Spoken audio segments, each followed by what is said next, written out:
There is a fundamental flaw in the human psyche to just believe everything at face value, to just willingly accept whatever comes your way, and keeping a blind spot of the truth behind certain things. Like the greatest movie ever made, High School Musical 2, the bangerest banger to ever hit God's golden screen. It's a movie I have stated over and over and over again as the be-all, end-all cinematic masterpiece that will reign in our salvation and offer us into a new golden age or rapture. But that second option may be more closely related to the truth than any of us could realize. This is where I present to you a theory.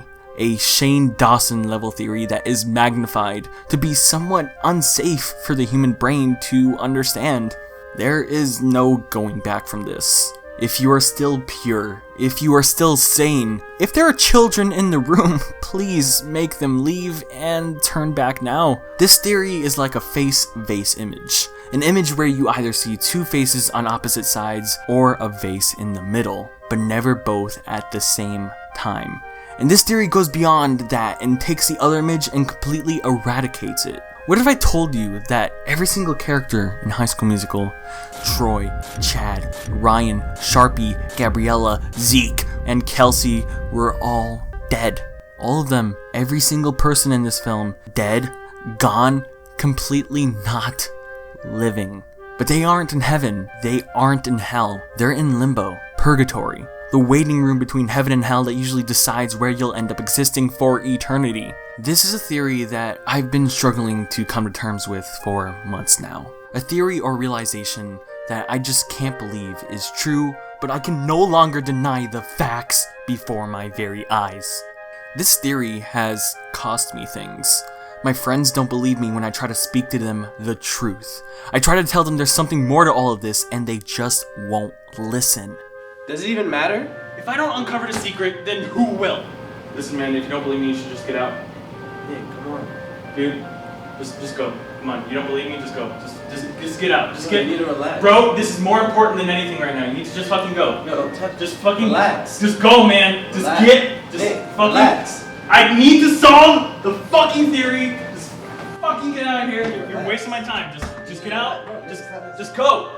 You'll see, man. You'll see! I try informing the public about the reality of High School Musical 2, and they don't seem to care. Did you guys know that every character in High School Musical 2 is dead? Good. Excuse me, did you guys know that all the characters in High School Musical 2 are dead? No. They're all dead. They're in limbo.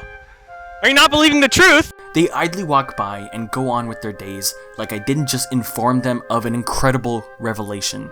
It honestly pains me to think about this reality. But if I show you just 3 shots from this masterpiece movie, just 3 still screen caps, can you even deny to me that there isn't any religious, death-dwelling underlying story here? Image 1, horrifying. Image 2, wait, wrong one, that's my personal collection. Image 2, downright absurd. Image 3, the conclusion to my theory that presents it as near fact. There is an underlying message here that no one has understood yet. You know the 6 main fan theories that MTV put out one day? I mean, all of those could be true, especially the Ryan and Chad love story because that one is undeniable, but they are missing the most crucial theory. All of you are. Disney has been lying to your faces, keeping the secret under wraps. The fact is that the second movie is very much its own movie, separate from the expanded musical world of the other installments. If you pay close attention, you can find it simply a story about waiting. Waiting to see where the characters will go. How will they seek redemption of their soul, or will they give in to temptation of the devil's many treats? The film theory about how Troy is the real villain, that's a cool theory. Absolutely genius stuff. But the reality of his character is that he is awaiting trial in purgatory to see where his soul will end up. He is not the villain, nor the protagonist. He is just one guy going through trials and tribulations until he gets to the gates of heaven's door offered to him.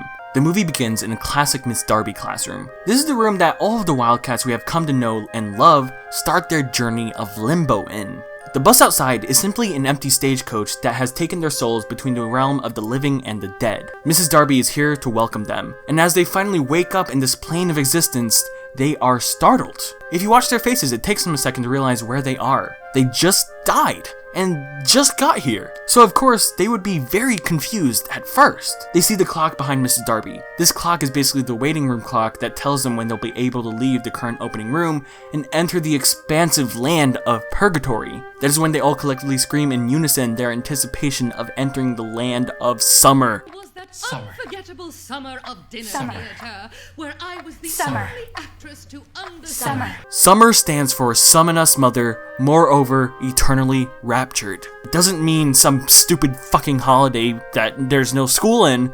It means rapture! Rapture, man! Once the clock gives them the green light, they are so excited to move forward. Except Troy. Because Troy is lost in this land, and that is why we follow him throughout the story. All other characters know exactly where to go and where they eventually will end up being, except Troy, and that is why this is mainly his story. So once everyone is allowed to enter the spiritual plane, we get an incredible dance sequence, but if you look carefully, the only people existing in this world are the people dancing. There's nothing outside, there's no normal life here.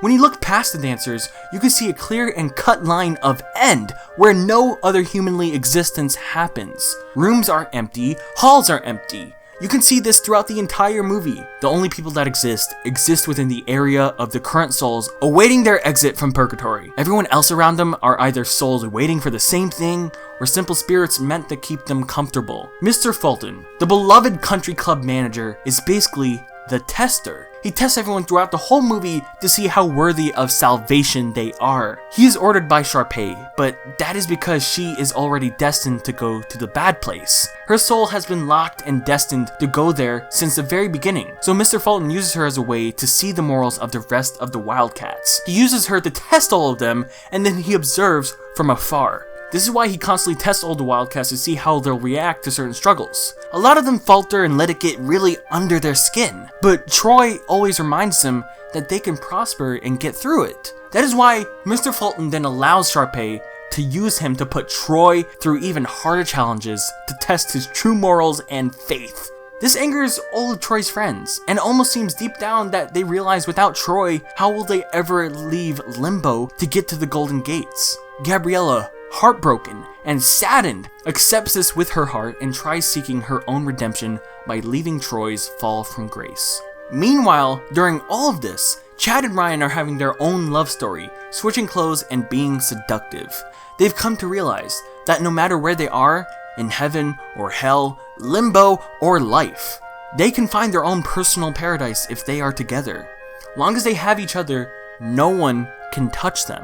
Eventually, Sharpay starts to feel really bad for how she's tempted Troy throughout the entire movie. She has tempted him with desires and opportunities, but this is all at the cost of Troy's true morals. This pushes him to not be who he really is. Those new Italian shoes are not him. Then wear your new Italian shoes. He then finally gives himself self-redemption, and he realizes the true errors of his ways. He comes back down to his self-reality and becomes pure again. Sharpay is heartbroken they will not spend an eternity in hell together, but she accepts that very reality at the same time. She comes to terms with herself that at the end of all this, she knows where she's going to end up, and she's ready. Troy is then offered into Heaven's Gate, and with the display of the song Every Day, he finds Gabriella waiting for him. She has already received her own redemption, and knew Troy would eventually come home to her. That is why Every Day is basically the song of heaven, the song of spiritual redemption. But seemingly in an act of pure kindness out of Fulton's heart, he offers rapture and salvation to everyone,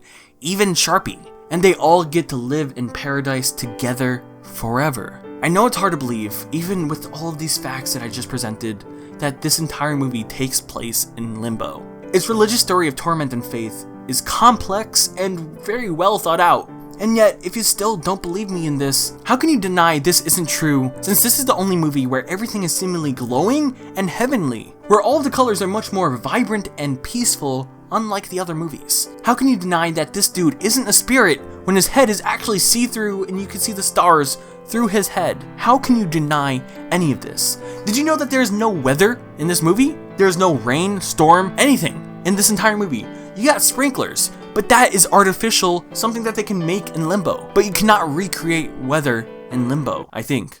Don't fact check me on that, but I don't think you can. And while there are clouds in the sky, they always look the exact same. And sometimes a sunset will just appear out of nowhere and then instantly disappear. This is not a real reality.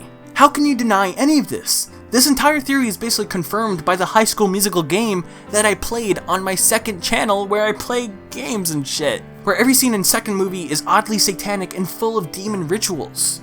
It's impossible to convince me otherwise that this movie doesn't take place in limbo. I know Disney has kept a secret from the world. I know they don't want the truth to come out into the world. They want it to seep into your subconscious and have it secretly brainwash you into having good morals. I have fought to uncover this truth. I don't know what will happen to me after this.